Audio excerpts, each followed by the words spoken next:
Greetings, ladies and gentlemen, it's Duckville here, bringing you a match from the NA server, I believe it is.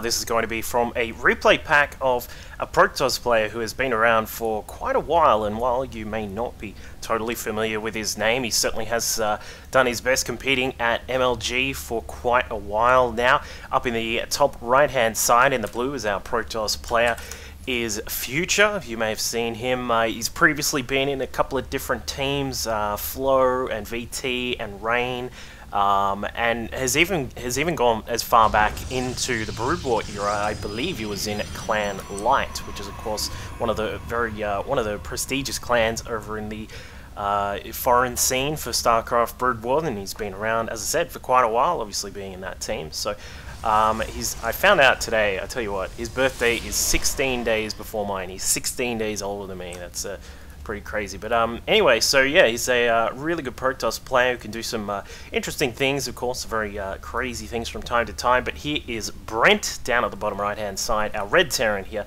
So, as I said, I believe this is just a standard ladder match, but from the taken from the replay pack the Future released just a couple of weeks ago. Today's the I think it's the 9th of October, so it was a few days or a few weeks ago, I should say. And yeah, so TVP. Interesting position for the Terran, of course. You got a relatively easy path up towards your opponent here on the ground, so it's not too hard to get across there. But it looks like Future is actually going to start out with a Nexus first, of course, putting down that 15 Nexus, which is a very, some would say, an economic cheese, if you will, just because you're trying to get that economy going as quickly as possible on that second base. And he's actually going to follow it up with a Forge. So this is a variation of the expand. Instead of doing the 15 Nexus and following up with a standard gateway tech, what he's going to do is get the Forge rolling and then put one, maybe two cannons up here at the front. Of course, we've seen this in I believe Naniwa did it against MVP during GSL season earlier on this year, and unfortunately it didn't go too well because MVP had to cheese out with a couple of proxy racks and it was not cool at all. But as we can see, Brent's going to see exactly what's going on here, sees the pylon, and the Nexus as well. Going to find that the Forge is there. Basically, this is this kind of build, I'm going to call it a Forge Fast expansion because effectively it's the same sort of thing.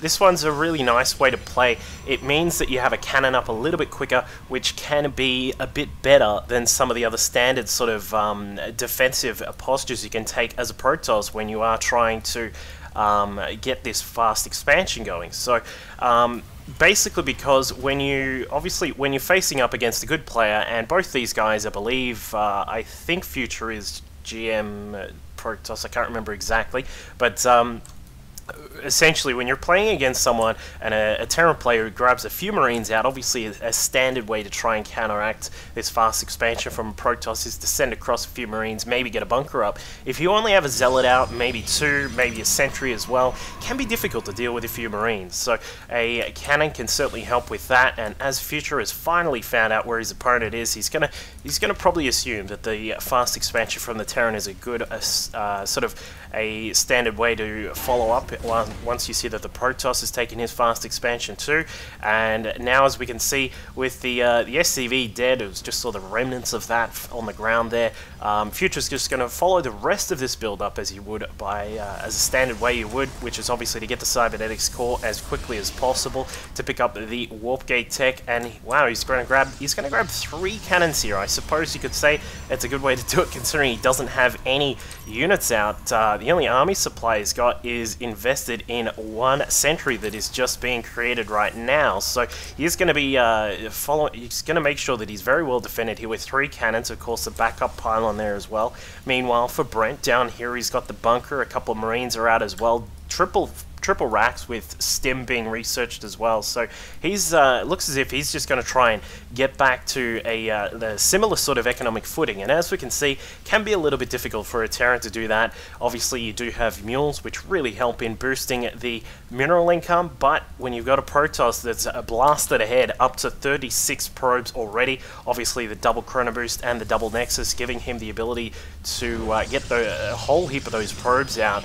And now it looks as if, wow, he's going straight for a Stargate. A little bit not sure if this is risky or not, but it is a little bit daring to go for a just straight for your tech as quickly as possible. Of course, when you do this kind of build, you get a really good economic base. A lot of players who play Protoss and do this kind of fast expand will follow up with anywhere up to sort of 6 gates, and then do a pressure with 6 gates at around about, it's normally around about at the 9 or the 10 minute mark. I've seen that sort of thing being done. But Future, going to throw out something a little bit different here. We've got a Phoenix which has just finished construction, but we've also got a fleet beacon.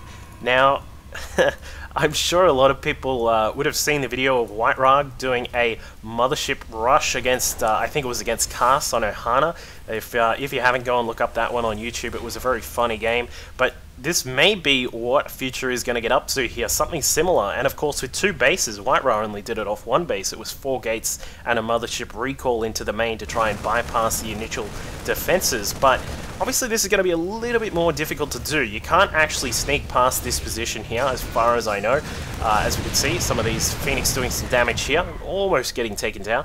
And going the long way around this way would be, firstly, a little bit risky, because there's, I would say, a very high chance you're going to get spotted. But there's also, it'll take quite a long time. So perhaps he's just going to bring up that mothership, get some energy into her as quickly as possible, and then get started with a few vortexes to boost his army, because of course this is going to be a little bit behind. He's only just getting the warp gate tech now. He's going to pick up 4 gates in total. There is the possibility of blink and charge there as well, but that's really going to stretch his gas if he wants to head up to that. But the mothership is in production at the moment. Of course, Chrono Boost going down as much as possible there. Here come the Phoenix. They're going to have a quick look around. They're going to scout through the main base. They're going to find there are quite a lot of racks as well, picking up the odd SCV or 2. There is a turret, so he's got to be a little bit worried about that. Does pull back in time. The Phoenix stays alive and gets the SCV that was trying to get that starport finished up. So Future, he's sitting in an okay position at the moment. We are getting some upgrades. He's also got the 3rd Nexus getting started across here. The rocks have not been taken down just yet, but in a standard PvT on this map, this is a very sort of important position of the map, because of course, as Protoss players would know, when you're trying to maneuver through here to defend this 3rd base, it can be a little bit troublesome, because you can get caught out here. A Terran might have a tank or 2 on the low ground, and then a Bioforce just pushing through here, really sort of trapping you in there, and it can be quite annoying. So I'm sort of just wondering if he's going to take the fight to his opponent or not. But Brent is finally scouting through with the most expensive observer you can ever find. It is the Big Fat Factory here. He's going to find that there are 4 cannons at the front. There we are, does see them. The big question is he going to see how many gates there are and the fleet beacon at the back? But here we go. He's just about to get in range. Will the fleet beacon be spotted? There it is. He's going to see it, and if he was very careful with his eye on what this factory was up to, he would have seen the Nexus cloaked for just a brief moment there. But the mothership is out. She's hanging around at the back, trying to stay out of danger here and make sure she isn't spotted. But it looks as if Brent is on the warpath now. He's got 3 Vikings, a whole heap of Marines, and a few Marauders thrown in for good measure. 1-1 on the upgrades is done as well. So Future is going to come under a little bit of pressure here. That is quite a lot of Marines, and they're going to stem up straight away, going for one of the pylons. But of course, that backup pylon is going to help with that. But it looks like the attack is still going to commence here. The mothership finally coming into range. There are a few units for Future that are stuck on the other side of the rocks here. But with the mothership there and a couple of cannons to help defend, he should be okay for the time being. So Future fends off that attack for the moment, getting a few more warp gates activated and up and running now. But with his upgrades coming up very soon as well, he's got +1 on the armor. He's going to have +2. I'm not sure if he's going to wait for this timing here. He might try and use that as part of his timing attack, but here we go. We've got Brent just sort of heading back for now. Now Brent's obviously going to sit in this position. Whoa, what am I going to do with a mothership out? Is he going to get a Raven?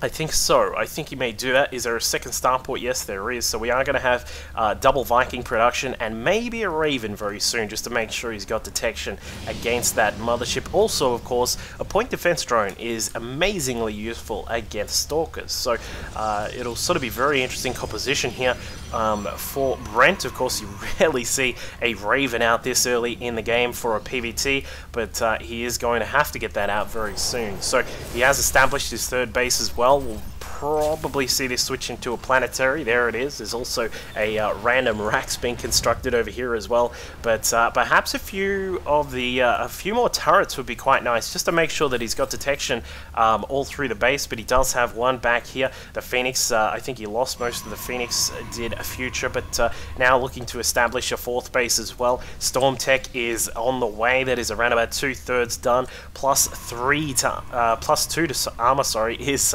just about to complete now. He's also got +1 to weapons. So Future looking to get ready for an attack here, I would say. He's got a few Templar in the mix. An Archon or two is certainly going to help in dismantling that Bioforce that Brent has. Of course, Marines, biological units, and what do Archons do? Annihilate those biological units with their, at the moment, they're going to have 35 damage. It is splash damage, of course, and we'll see how Brent is going to deal with this, because now the mothership is just about up to 200 energy, and of course that means 2 vortexes. If he can catch either sort of sets of these units, that'll be just perfect. If he can catch the Vikings out, that means there is going to be no way to deal with the mothership, and of course if he catches the bio units out, that means that he'll be able to just dispose of those Vikings very quickly. So Future is starting to move out now. The mothership is slowly making her way down the map, and of course we've got all of that extra tech is now researched here. +1 to weapons is almost completed. +3 to armor is also done as well.